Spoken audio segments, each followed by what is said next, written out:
We are going to continue our focus, though. Profit pressures are continuing in technology. As we've been covering, you have both Apple and Yahoo reporting after the close. Now, earlier, David Garrity of GVA Research said that display ads are holding up, at least for the moment. We're going to check in right now with someone on the front lines of running a web company to see what he thinks of the current environment.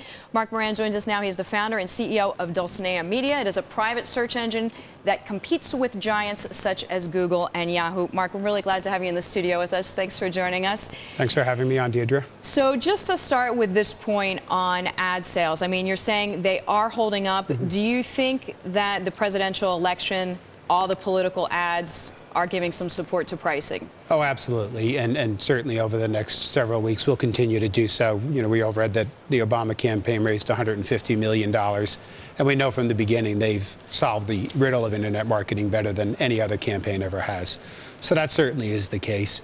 I think you will start to see some softness in prices, though, over the next 12 months or so. I think in the first phase of a slowdown, people try and hold the line on prices and accept lower volumes. But in time, they start trying to sell anything they can at any price they can. How hard is it to run your business these days? You know, in every challenge, there's an opportunity. You know, when I started in the internet in 1998, 1999, the hardest part was your young staff demanding 40% raises every 6 months and trying to find office space when, you know, new companies were forming every day. So to me, that's more of a challenging marketplace because, you know, you end up making long-term decisions that you can't pull back from. You know, so there's opportunity in that, you know, staff is less expensive, space is less expensive. In time, internet advertising will become a lot less expensive. If you needed private money to continue your operations or to grow in a way that you want to grow, how hard would that be to get right now in the current environment? You know, it's certainly harder. I don't think it's nearly as hard as anyone is saying. We're having a lot of conversations that are very encouraging in that regard. You just need to adjust your expectations. You may have to accept a lower valuation and some provisions in the agreements that you don't care for.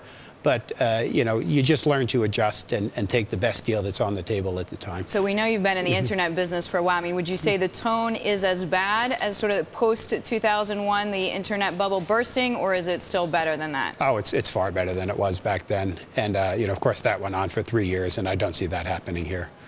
Apple and Yahoo, two companies reporting after the close. I mean, word that Yahoo may cut jobs. Do you worry at all that that's a factor as a smaller company that you're going to have to consider?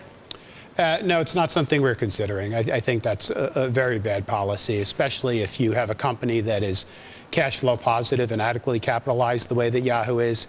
You know, if it's making a long-term decision that these are jobs it will never need again, it's a good decision. If they're just doing it to make the next quarter or two, I think it's a terrible decision. But you're not in that position now. I'm not in that position, and I hope not to be. All right, Mark, we thank you very much. Mark Moran, there, head of Finding Dulcinea. We're going to take a look at the markets, and we are going to bring you the latest world and national news as well with our own Mark Crumpton.